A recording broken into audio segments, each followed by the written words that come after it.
AITA for exposing my cousin's fake charity after she used my name without permission? I, 31F, just exposed my cousin's charity as a scam, and now half my family isn't speaking to me. They're calling me jealous, vindictive, and cruel. I'm being told I've destroyed her life over jealousy and that I should have kept family business private. I genuinely don't know if I went too far. My cousin Vanessa, 29F, and I grew up close. We're only 2 years apart, and our families lived in the same town growing up. We were more like sisters than cousins, shared clothes, had sleepovers, told each other everything. But as adults, we've grown apart. Not in a dramatic way, just naturally drifting as our lives went in different directions. I became a nurse and work in pediatric oncology at a children's hospital. It's emotionally exhausting work, but it's my calling. I love my patients and their families, and I feel like I'm making a real difference, even though the pay isn't amazing and the hours are brutal. Vanessa, on the other hand, has always been more interested in appearance and status. She went to college for marketing but never really settled into a career. She's bounced between jobs: social media coordinator for a startup that folded, brand consultant for various small businesses, influencer marketing, which never quite took off. She lives in a nice apartment in an expensive city, drives a new BMW, and is always posting photos from exotic vacations and fancy restaurants. I never questioned how she afforded her lifestyle.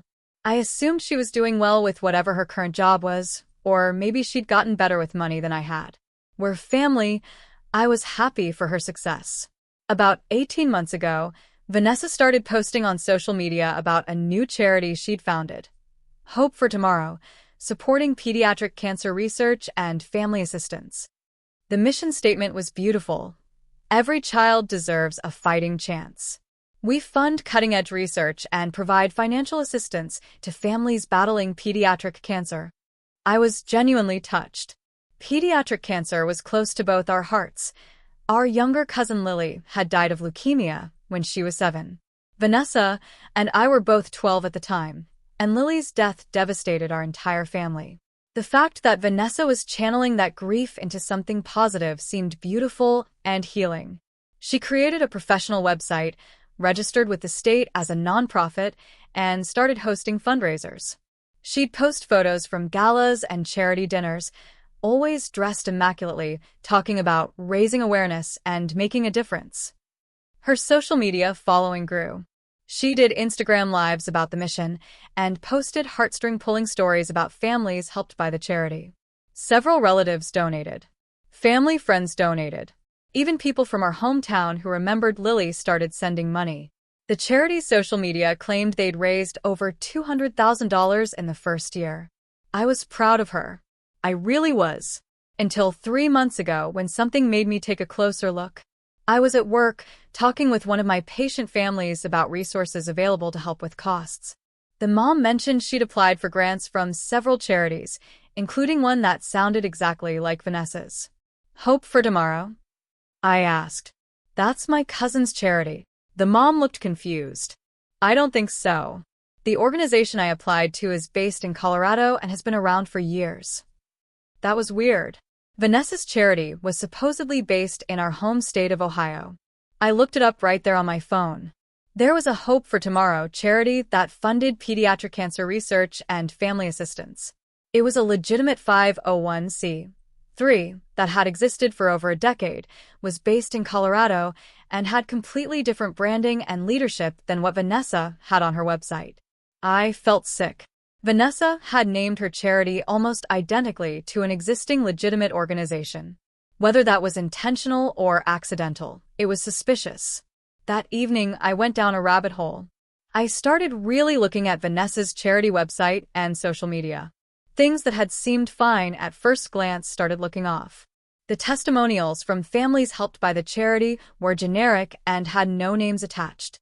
The research partnerships listed on the website were just names of major cancer research institutions, but there was no actual documentation of partnerships or grants given. The board of directors listed on the website included Vanessa as founder and CEO, her boyfriend Derek as CFO, and 3 other names I didn't recognize. I Googled those names and found nothing, no LinkedIn profiles, no online presence at all. Stock photo reverse image searches of their board photos revealed they were indeed stock photos you could buy online. I felt like I was losing my mind. This couldn't be real. Vanessa wouldn't run a fake charity. Would she? I decided to test something. I made a donation through the website using a different name. My friend Sarah agreed to let me use hers. I donated $50 and tracked where the money went. The payment processor showed the funds going to an account under Hope for Tomorrow Charitable Foundation. But when I checked the IRS's nonprofit database, Vanessa's organization wasn't listed as a 501c3. The Colorado organization was, but not Vanessa's. That meant donations to Vanessa's charity weren't tax-deductible. More importantly, it meant she wasn't operating as a legitimate nonprofit with the required oversight and financial transparency.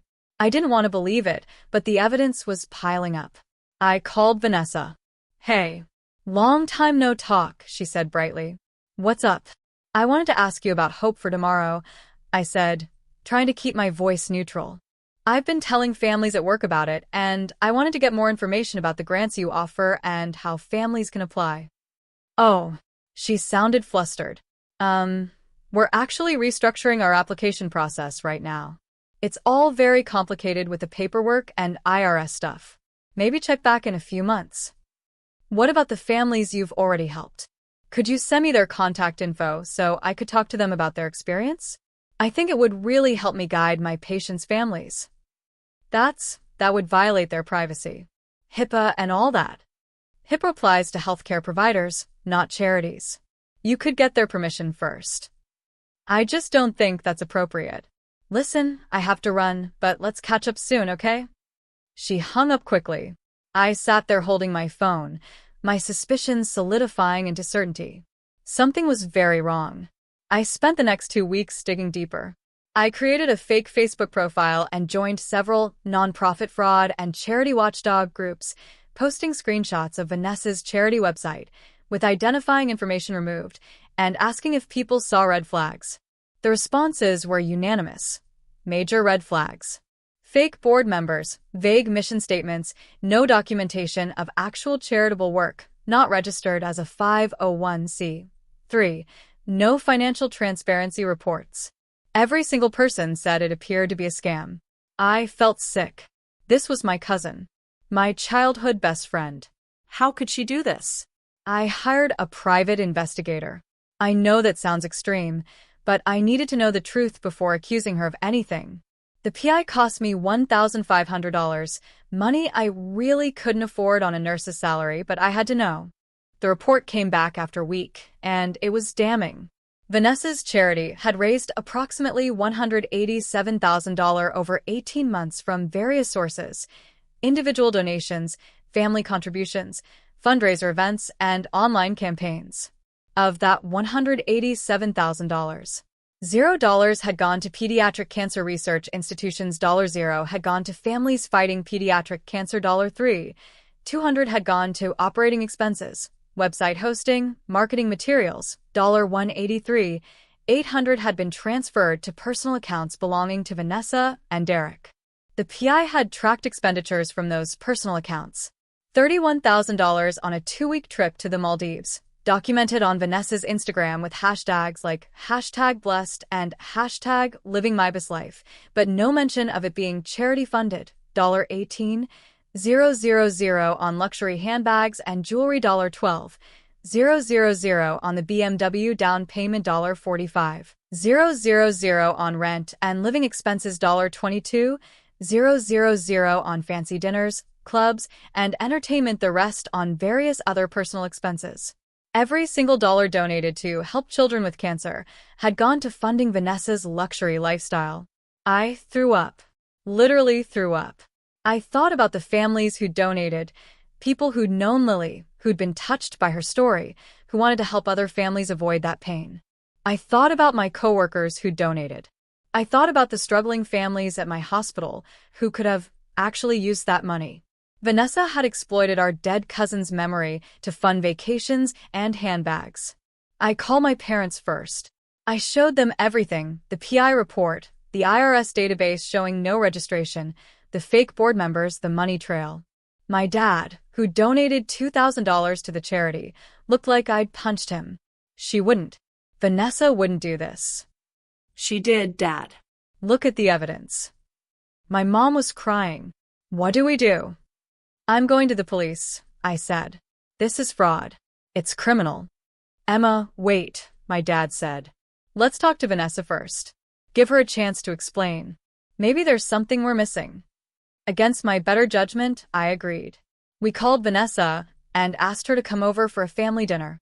She agreed, sounding pleased that we wanted to spend time together. When she arrived, I didn't waste time. I laid out everything. The PI report, the financial documents, the fake board members, the lack of 501c3 status, the money trail showing charitable donations funding her personal lifestyle. Vanessa's face went through several emotions: confusion, shock, panic, and finally, anger. You hired a private investigator on me? Your own cousin? You committed fraud using a dead child's memory. Yes, I investigated. This is insane. I can explain everything. Then explain. She stammered through several false starts, then finally. Okay, yes, the charity isn't officially a 501c3 yet because the paperwork is complicated and expensive. But I was going to do it. I've been working on it for 18 months. It takes time. And yes, I've taken some money from the charity account for personal expenses, but that's just because I need to live while I get the charity off the ground. Once it's more established, I'll pay myself back and everything will be properly documented. You took $183,000 for personal expenses, including luxury vacations. That's not a salary. That's theft. I deserve to be compensated for my work. Do you know how many hours I've put into this charity? The fundraisers, the social media, the events? I work 24/7. Legitimate nonprofits pay their executive salaries, yes, but those salaries are disclosed, reasonable, and the charity actually does charitable work. Your charity has helped exactly 0 families and funded exactly 0 research. All it's done is fund your lifestyle. My parents were silent, watching this unfold with horror. You're jealous, Vanessa finally said, her voice venomous. You've always been jealous of me. You hate that I'm successful, while you're just a nurse wiping kids' noses for $60,000 a year. You can't stand seeing me happy and thriving, so you're trying to tear me down. This isn't about jealousy. This is about you committing fraud and exploiting our dead cousin's memory to do it. Get out, she said, turning to my parents. Kick her out. She's trying to destroy me because she's bitter about her own pathetic life. My dad found his voice. Vanessa, we love you. But if what Emma is showing us is true, and it appears to be, you've done something very wrong. You've taken money from people under false pretenses. That's a crime. Vanessa started crying. Uncle Mike, please. You don't understand how hard it's been. I've been struggling financially, and I just needed help to get by. I was going to pay it all back and do real charity work once I was stable. I never meant to hurt anyone. You took donations meant for dying children, I said quietly. You posted photos of yourself in the Maldives with hashtags about being blessed. You used Lily's memory, Lily, to manipulate people into giving you money. How do you not see how wrong that is? I'm going to pay it back. I'll start paying people back right away. With what money? You spent it all. She had no answer to that. I told her I was going to the police and the state attorney general's office to report charity fraud. She begged me not to, promising to shut down the charity immediately and somehow make restitution. My parents were torn, wanting to protect their niece but also appalled by what she'd done. I went to the police the next day. I filed a report, submitted all my evidence, and was told they'd investigate. I also filed a complaint with the Ohio Attorney General's charitable law section. Then I did something I knew would blow up the family. I posted about it on Facebook. I didn't name Vanessa initially. I posted, PSA, I've discovered that a charity I previously promoted to friends and family is not legitimate. Hope for Tomorrow, supporting pediatric cancer research and family assistance, is not registered as a 501c3, has no legitimate board of directors, and has not provided assistance to any families or research institutions despite raising nearly $200,000. If you've donated, Please contact the Ohio Attorney General's office and your local police department to report fraud. I'm heartbroken to share this, as I believed in this organization's mission. Please be careful when donating and always verify a charity's legitimacy through the IRS database or charity watchdog sites. The post exploded. Dozens of comments from people who donated asking for more information. Several family members figured out I was talking about Vanessa and started defending her in the comments. This is a private family matter. You're trying to destroy your cousin over a misunderstanding. Jealousy is an ugly color on you. Vanessa posted her own response. I'm devastated that a family member I trusted has chosen to publicly attack a charity I've poured my heart into. There have been some administrative delays in obtaining our 501(c)(3) status, but that doesn't make the work any less real or the mission any less important. I've been working tirelessly to help families, and this public attack is not only false but cruel. I expected better from family.